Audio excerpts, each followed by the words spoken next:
All right, we're going to get started. Thanks everyone for joining today to our webinar, Transforming Engagement, Full Funnel Texting Strategies for Public Media. We're going to do some quick introductions here. My name is Mike Snusz. I'm on the customer success team at Tatango, so I work with all of our public media and nonprofit customers. Kara, I'll let you introduce yourself. We may be having some technical difficulties with Jennifer, so Kara, I'll let you go next, and we'll see if we can get Jennifer in here. Sure. Hi, I'm Warr. I'm Vice President of Digital Marketing and Fundraising at NextGen. We are a boutique marketing agency who have worked in the public media space for about 40 years. Not all of those years are spent in the digital space, but we have for about the past decade. And so, yeah, we've been working with Tatango for about 2 years now, and we're excited to talk to you today. Thanks. And we might be having some audio difficulties with Jennifer. Jennifer, can you hear us? We have her on the panel here, but I'm not sure that she's going to be able to chime in. So we'll just keep going. Her part's coming up a little bit later, so we'll see if we can get her in. A little bit more about NextGen, as Kara mentioned. So appreciate that background on your agency, NextGen. A little bit about Tatango. We're a text messaging platform really designed for fundraising and for nonprofits. We have a lot of built-in advanced donor segmentation, personalization, automation, a lot of integrations with different platforms and ways to integrate. And really what we do really, really well is deliver text at super high speeds at key moments, especially those times when people are most likely to convert. Okay, so what we're going to cover today, we're going to go through just real quick. Members not seeing digital messages. Oh, I'm hearing a little bit of an echo. I'm just going to mute Jennifer until it's her time. I think we might have her on here. Then we'll talk about Maryland Public Television's texting program. Kara works with Jennifer and team, so they'll dig into a little bit about their texting program. And then we'll wrap up with some new data that was just released last month on nonprofit texting. So problem, members not seeing digital messages, specifically email, we're going to dig into that. And so why have 4 out of 5 nonprofits either started a texting program or plan to start one? One of the reasons, looking back at the online giving from last year, where overall giving was sort of steady in terms of how it's been the last few years, but online giving declined 7% for email. It increased 14% for text messaging. This is from last year's M&R benchmark report. My background is I've been in online giving for 21 years. I was part of Blackbaud Digital Services team, worked with a lot of nonprofits on their text messaging or on their email and online communication program. What I found is because email deliverability concerns have crept in the last 6-7 years, what nonprofits have to do is they often have to suppress those who have not opened their email in a long time, in 6 months, 12 months, to maintain their deliverability. What I found is that usually took off about half of their list, had to be dropped and no longer sent to. And then out of those who do remain, 4 to 5 or so are not opening email. So in my experience, I found that maybe 90% of constituents or members in a database were not seeing email. Text messaging can be a great complement to email because it has a 99% open rate. And maybe more importantly, 90% of text messages get opened within 3 minutes of being received. So as you think about full funnel fundraising and getting people from non-donors to engage non-donors to donors and retaining them, text messaging can be a really great channel to help complement email. And we see a lot of organizations having email and text messaging work hand in hand. Here's an example of a last day of a campaign for NRDC. The email was sent earlier in the day. The text message was sent later in the day when we know text conversion rates are higher. So really, when they work hand in hand and work well together, that leads to the ability to reach those folks who maybe had an email that they didn't open in the inbox, or it never made it to the inbox, or it was never delivered at all into their email account. And text messaging can help make up for that and reach some of those folks that are not seeing your emails. And so much so that M&R found about 2 years ago, they came out with this stat that when you add text messaging to an existing email program, it can increase the amount of revenue per person by 30% simply by adding text messaging to your existing email program. So real quick, before we jump in here, On MPT's text messaging program, one thing they're going to talk about is how they switched over from a long code over to a short code. So I just want to give you a little bit of background and a little bit of a definition. These are two different ways that you can send a text message, either from a 10-digit number, a long code, or a 5-digit number, a short code. Some of the differences are that the speed of sending multimedia text that have images or videos or animation is much faster with a short code. You can send up to 120,000 texts per minute via a short code, whereas with a long code, it's only 60 texts per minute. One of the, in addition, better deliverability, more texts get through. There's also more trustworthiness, but the big reason that Maryland Public Television switched over from a long code to a short code is that they wanted to be able to play longer videos directly within the text message. So we're going to share some of those examples here, and I'm going to turn it over to Kara and hopefully Jennifer as well, as they take us through Maryland Public Television's text messaging program. Great. I want to check in first. Jennifer, can you hear us, or do you have audio to kick it off? So Okay, looks like there was a little bit of an echo there. Kara, I'll let you kick off, and we'll see if Jennifer could I think we're chime in also. I think when I just Okay, we can hear you, Jennifer. I think maybe if you, well, there's a little bit of background, a little bit of an echo, so I don't know if you can turn down the volume, but I'll turn it over to Kara here to kick us off. Yeah, so I believe I'll be able to speak Yes, to we have you. to my Yes. portion. Wonderful. So we'll see what's going on. But I'll mute myself Great. right now while Kara's going through. Yeah, that sounded great. Yeah. Thanks so much. So we started last year with Tatango and Maryland Public Television to launch their texting program. As Mike mentioned, we started with a 10-digit code and have upgraded this year to a 6-digit, and we'll show some examples. I want to, now that we have Jennifer's audio back on, I want to at least temporarily turn it over to her to talk about why MPT wanted to get into texting in the first place, some of their goals, their first experiences. All right, can you hear me? Yes.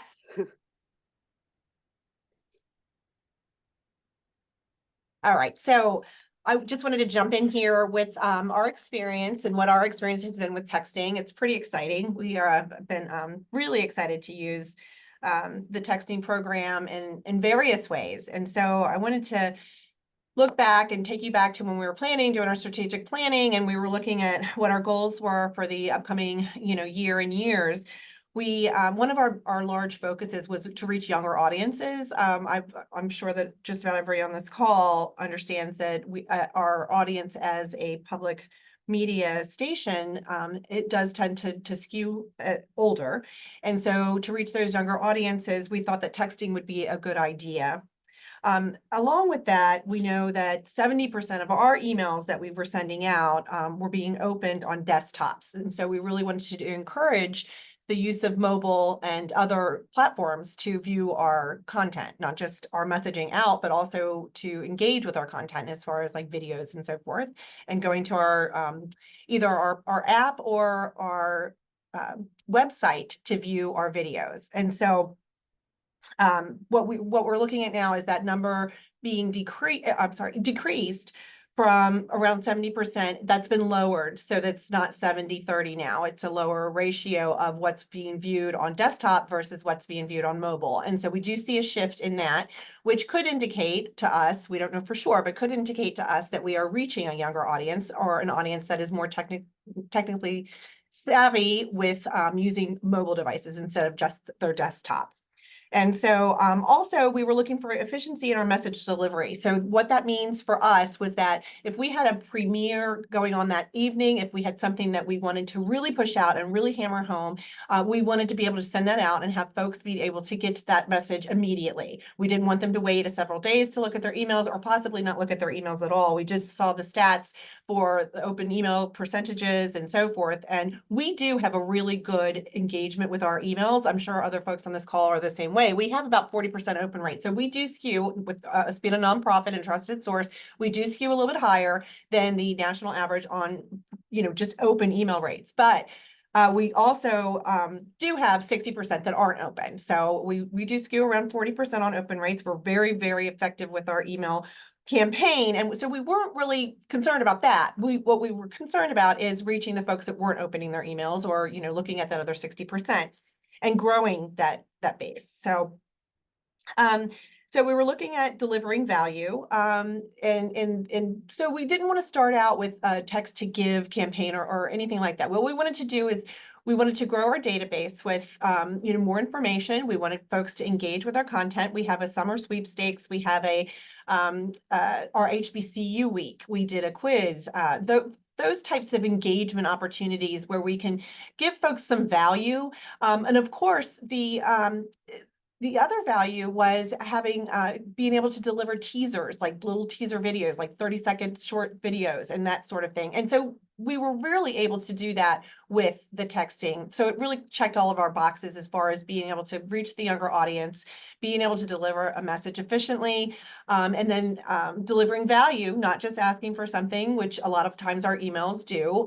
We do the streaming emails, but we also, you know, we want to make sure that we're delivering value and that folks can immediately click right through and goes to our website and engage in a video or engage in a text, a quiz, or enter a sweepstakes with very little effort, just really quick couple clicks. That was it. And of course, the engagement, you know, having folks engaging with us and delivering content that, you know, that they might not even know that we have. If they're not opening emails, then they might not know that we have, you know, different programs that would attract, especially like the younger crowds, for example, environmental issues and things like that. So now the implementation, because this was another concern when going into this program, the implementation and making sure that it's not adding something like immensely to our plates, right? And like having to do like all the creative and all of that sort of thing, and follow up on the campaigns and make sure that, you know, everything's being put into place. What we did was, it was very simple. What we did was we sent our database of our members to NextGen, to Kara and her team, and they scrubbed it to see which of the phone numbers that we had were cell phones versus landlines. And so then we knew what our base was as far as the folks we could reach out to for texting. And what we also do on the other side, so we use email to complement texting, right? So we go through and we send out emails and we ask folks to engage with our content and with the sweepstakes and with the quizzes and things like that, and for more information. So we're hoping to get more and more mobile phone numbers as we go through. So we're building our database through emails, and engaging folks in the ways that we already knew how to do to get that information and to build that database. We have had a fantastic year, and of course, not all of this is due to texting, but we did see our file grow 1.9% year over year, which is great. Our revenue has grown 2.6% year over year. Our new donors are at around 11%, and MPT Passport revenue increased by 25%. And again, I don't want to contribute all of that. We've got millions of tools that we use to grow these numbers, so I don't want to give you a lot of expectation that texting is going to throw your numbers, up into the positives, and but it definitely will be a good complement. We have seen it be a good complement. It's a really effective tool in our toolbox now, which it's always something that we're looking for and looking to incorporate. Thanks, Jennifer. And then, Mike, if you want to move ahead. So here is an example of something that we did for MPT just a few weeks ago as the fall premiere shows for PBS aired. Because they upgraded to a short code this year, this is the kind of text message that we can send out, which I think for all our PBS friends on that side of public media know how valuable Masterpiece and the drama premieres can be. So being able to leverage some of the really great assets that PBS will put out for us on the source incorporate them in text messages to alert people of new programmings, to get them to sign up for Passport if they haven't done so already, and then engage with them. The Tatango platform is really great. We can see all of the responses to our texts that we get back. The other day, someone's like, I'm watching right now, I'm a Passport subscriber. And so then the more we learn about them, the more we can start to tailor our messaging into the things that they really care about. You can go ahead, Mike. Here's another example of some of the engagements we've done that were in pretty high click-through rates across the board for all of the texts that we've sent.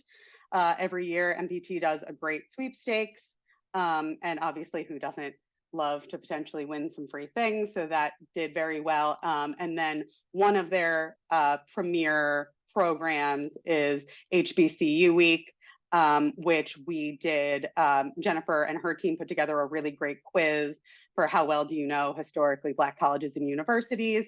And then it talked about the answers could be found in their programming that they had all week long. And that was also a really, really strong performing engagement piece. You want to go ahead? So some of the strategy that we put together in conjunction NextGen and MPT, working closely with Jennifer and her team.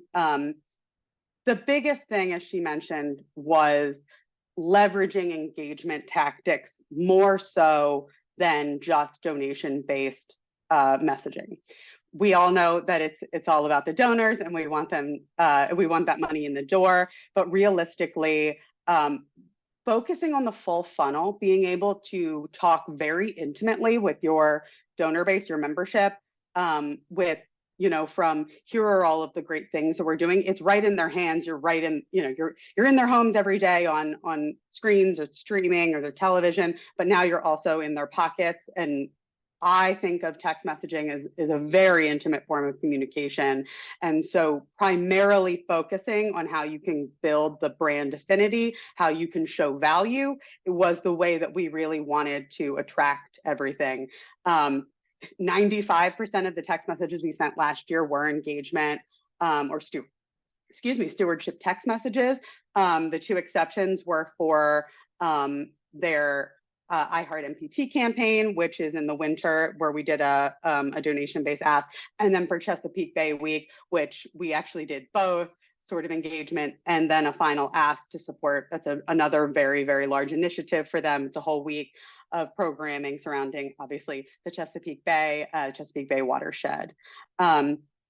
So in addition to any and all forms of engagement that we think would be valuable, we also promoted the new show premieres, as you just saw on a couple slides ago, and then and to bring the major attention to the MPT initiatives, like I mentioned, HBCU Week and Chesapeake Bay Week. MPT has so many great periods of campaigns, specialty campaigns that are unique to them as a station, that we really wanted to make sure to be able to customize and promote not only the great PBS branded content, the national stuff, the you know, your masterpieces, the things that people love, but also the thing that makes Maryland Public Television unique and makes their membership base very unique. Go ahead, Mike. So what's coming next? This is Mike's going to play an interesting text message that you won't be able to hear, but was actually promoting a pledge gift, which was fun for the Baltimore Ravens this year, which is a really high quality tote bag. I personally very much want one.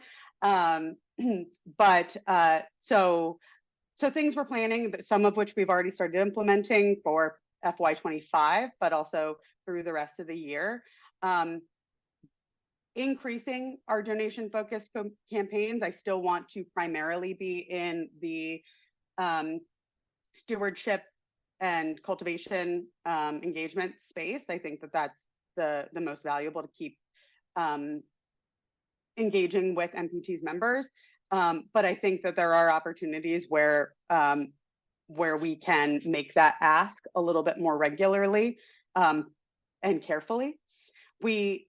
Tatango's platform is very, very strong as far as the ability to segment and personalize messages, whether it's through the merge fields that they have, or just or tags that we can sort of organize the subscribers in platform. So something I'd like to do this year for MPT is increasing the customization based on what their members and users are interested in seeing. Some of that will be through potentially a survey, and then we can sort of tag, knowing who's already subscribed to Passport, and so who needs a message that's just here are the new shows versus someone who needs the message that says, hey, this is an exclusive to MPT Passport, so make sure you sign up, and make sure we're really feeling like it's not a generic message across to everyone. It's something that we're really reaching out to them, because like I said, it's a very intimate form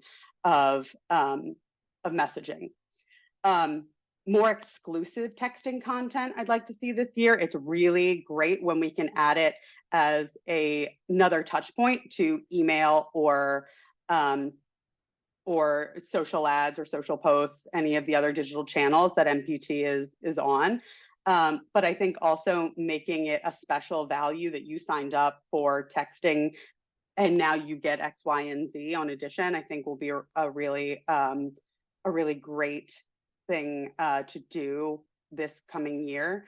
And then we just talked about this even this week, that there are a couple of MPT campaigns, programs, initiatives that maybe aren't as large as Chesapeake Bay Week or as big as a masterpiece premiere, but need to be getting the same some sort of attention, and that their members deserve to know about these things that are happening. And so we're going to give a little bit of texting will be a really great way to give a little love to some of these smaller campaigns that may not be getting as much attention elsewhere. But we know that people who have signed up for texting are very into MPT and want to hear from them. So it's an opportunity to share more, because we know that they are more engaged than potentially other people on their email list. And then I think just increasing the texting sign-up opportunities. Jennifer has sent out emails to do sign-ups. We've done specific paid social media social media campaigns in order to promote that and sort of send them into the system. And so I think it's clear people are signing up. It's been successful when we've done it in the past. And I think now that we are really rolling and getting the program underway and optimizing them for MPT's members, that we have the opportunity now to try and bring more and more in. And as Jennifer mentioned, bring them in on all of the other sort of initiatives, whether it's a sweepstakes sign up. We've asked them to opt in at that point. And so, yeah, just providing more opportunities for people to sign up now that we're sort of in year two. So the biggest thing for us has been text to give can work well for some organizations and some stations, but in reality, I think it is to think of texting as not just, hey, you're only going to get a text message when we're asking from something of you. It is, to Jennifer's point, really delivering value. And I truly believe that the success that we've seen through MPT's program, and once again, texting can't take all of the credit. NextGen, as much as I would love to, cannot take all of the credit for all of their fantastic work.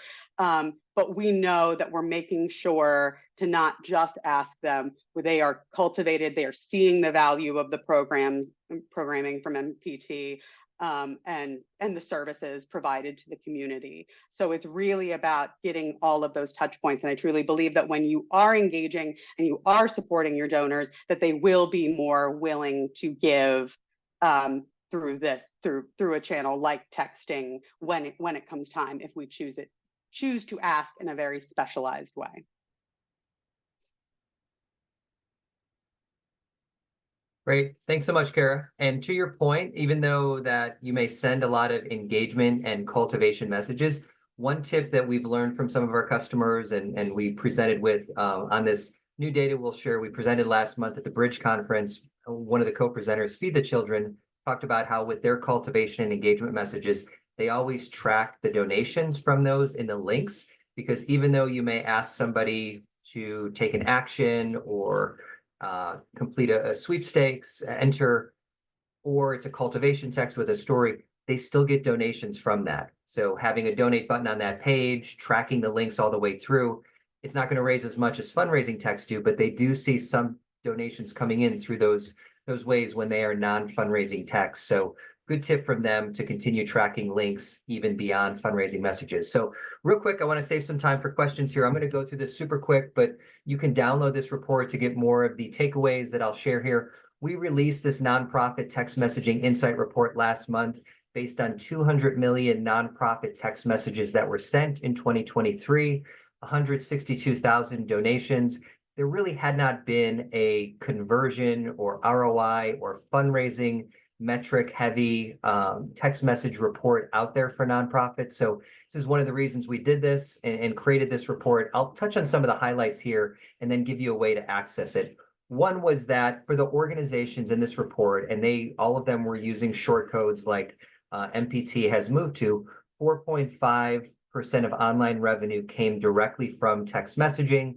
So that's not quite as much as email, which typically is about 15 or 16% of online giving comes directly from email.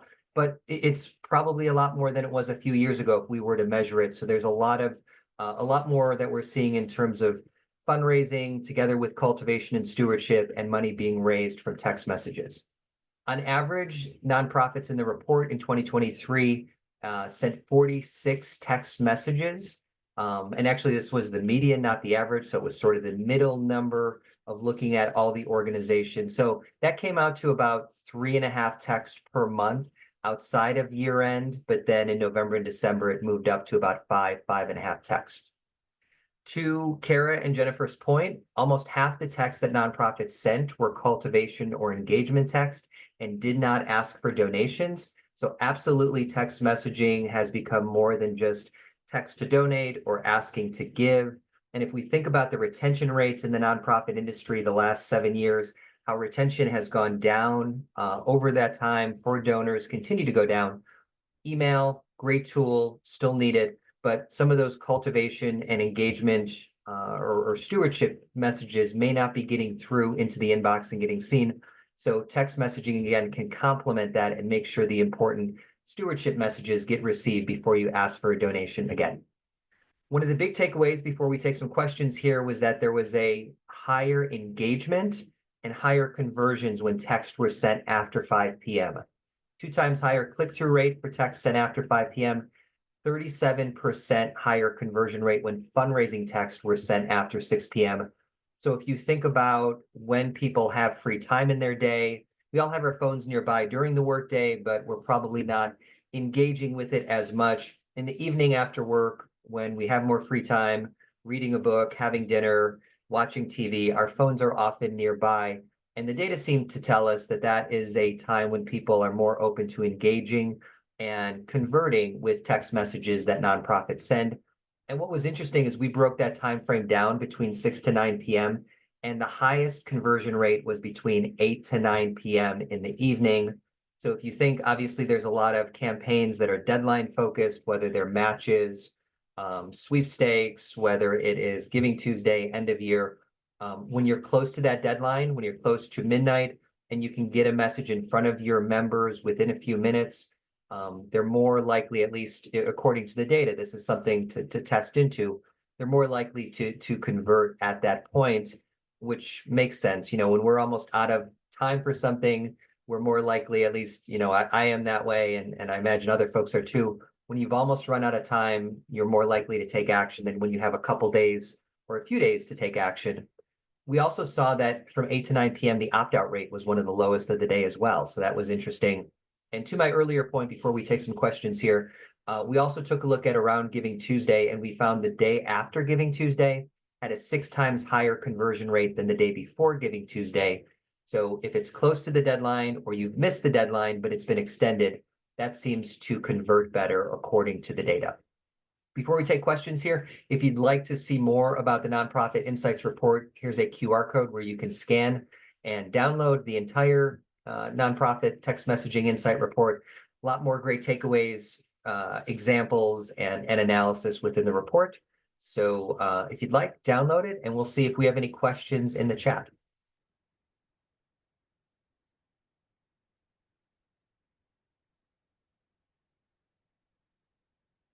Okay, looks like no questions so far. You can use the chat window to ask your questions.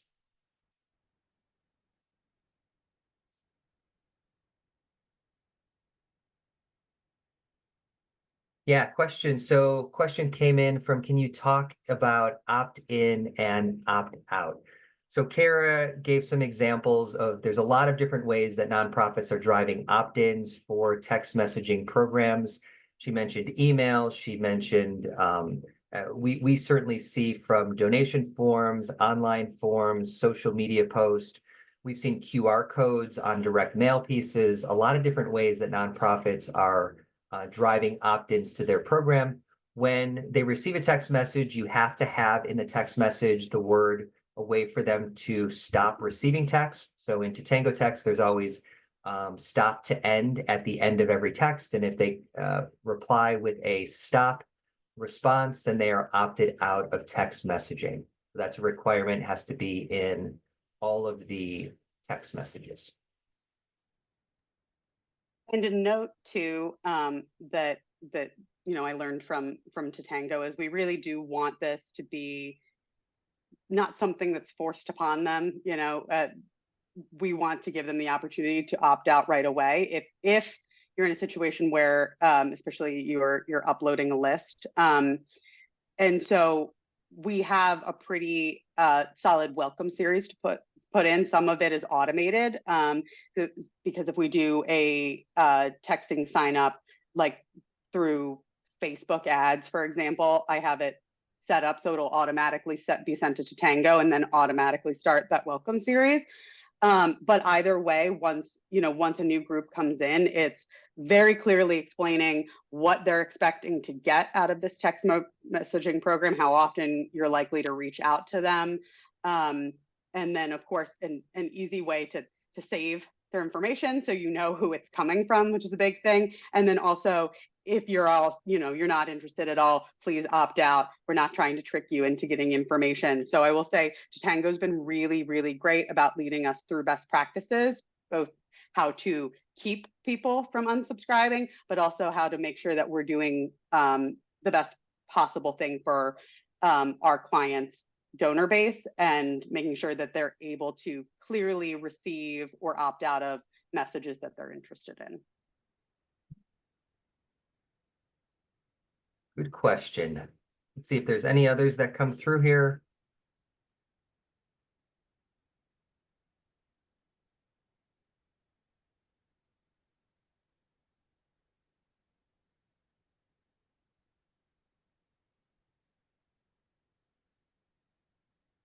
Okay, well, that might be a wrap on the webinar today. So we thank you for joining us and hope this was helpful. Kara and Jennifer, thank you so much for joining us here and providing the background and how you approach text messaging and what you found and where you're going from here. I think it's been really helpful for the attendees to hear. Thank you.